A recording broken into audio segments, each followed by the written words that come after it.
ప్రేమైన ప్రజలారా, మేము విశాఖపట్నం స్టీల్ ప్లాంట్కి భూములు ఇచ్చినటువంటి నిర్వాసితులము. ఈ రోజు నాడు ఫిబ్రవరి 18 ఇది విశాఖ స్టీల్ ప్లాంట్ పునాది వేసిన రోజు.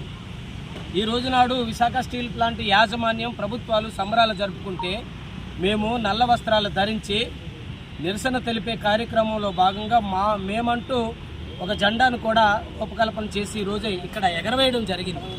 ఇదిగో మా తాలూకా జెండా ఇది.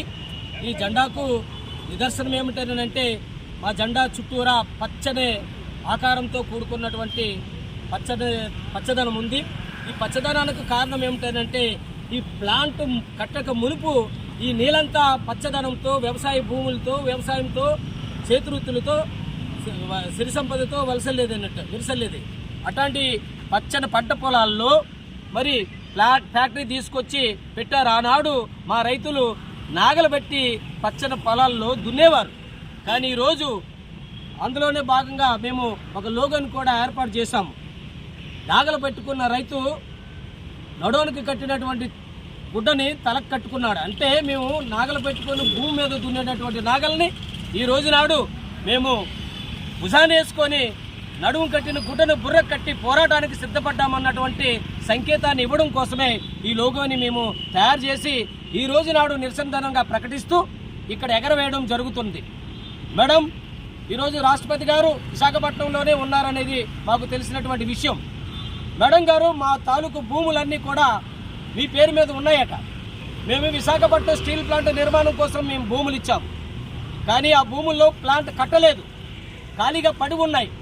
మేము రకరకాల కులాలకు చెందినటువంటి వాళ్ళము, చేతివృత్తులు కలిగినటువంటి వాళ్ళం. మేము ఏ వృత్తి చేసుకోవాలన్నా కానీ భూమి అవసరం. ఆనాడు 16,500 మంది కుటుంబాలకు ఆర్ కార్డులు ఇచ్చారు, మీకు ఉద్యోగాలు ఇస్తామని చెప్పి. కేవలం ఇప్పటిదాకా 8,000 మందికి మాత్రమే ఉద్యోగాలు ఇచ్చారు. ఇంకా 8,500 మందికి ఉద్యోగాలు రావాల్సింది.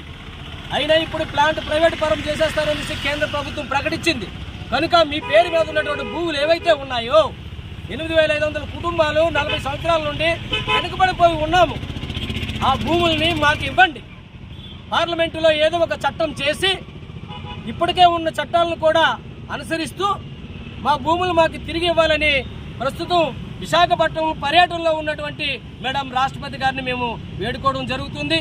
మరి ఈ నిరసన కార్యక్రమం అనేది సంబరాలు చేసుకున్నటువంటి ప్రభుత్వానికి, ఇక్కడ ఉన్నటువంటి మేనేజ్మెంట్కి మా ఘోష, మా ఆకలి ఘోష అర్థం కావాలని మేము ఈ నల్ల వస్త్రాలను ధరించి పెరియార్ వారసత్వాన్ని కొనసాగిస్తూ ఇక్కడ పోరాటాన్ని నిరసన కార్యక్రమంలో భాగంగా మున్ముందుకు తీసుకుపోవాలనేసి దాంట్లో భాగంగానే మేము ఈ కార్యక్రమాన్ని ఈ రోజు నాడు రూపొందించుకోవడం జరిగింది. మరి మా ఈ భూమి పంచే కార్యక్రమం ఏనాటికైతే చేయడం మొదలు పెడతాదో అప్పుడు దాకా మేము ఈ కార్యక్రమంలో నిరసనలు తెలియజేస్తూనే ఉంటామనేసి అయితే ఇక్కడున్న మేనేజ్మెంట్కి కానీ కేంద్ర రాష్ట్ర ప్రభుత్వాలకు కానీ మేము తెలియజేస్తున్నాం. ఏనాడైతే మీరు మాకు భూమి పంచి మమ్మల్ని బతికేటట్టు చేస్తారో ఆనాడు మా నిరసనలు ఆగుతాయి అనేసి అయితే తెలియజేస్తున్నాం. అంతటిదాకా మేము కొనసాగిస్తాం. మరొక మాట మీరు ఆలోచించండి. ఈ భూమి పుత్రులైనటువంటి వాళ్ళని భూమికి దూరం చేసి ఎక్కడెక్కడి నుండో వచ్చినటువంటి వాళ్ళని బతికేటట్టు చేయడం, ఇది ఏ తరహా రాజ్యాంగం అవుతుందో, ఏ తరహా పాలన అవుతుందో, ఏ నీతి ప్రాతిపదికన మీరు పాలిస్తున్నారో నాయకులుగా మీరు కూడా అర్థం చేసుకోవాలనేసి అయితే ఇక్కడ ఉన్నటువంటి రాష్ట్ర ప్రభుత్వాన్ని కానీ కేంద్రంలో ఉన్నటువంటి కేంద్ర ప్రభుత్వాన్ని కానీ మేము డిమాండ్ చేస్తున్నాం. మీకు పాలనలు ఇచ్చింది, ఓట్లేసింది ప్రజలు, మమ్మల్ని సజీవంగా బతికేటట్టు చేస్తారని ఓట్లేసి ఎన్నుకున్నాం. కానీ ఈరోజు మా నోట్లో మొన్ను కొట్టే పరిస్థితి చేస్తే మేము మా కాళ్ళ కింద నేలనే మీ కళ్ళల్లో కొట్టే పరిస్థితి తీసుకొస్తాము.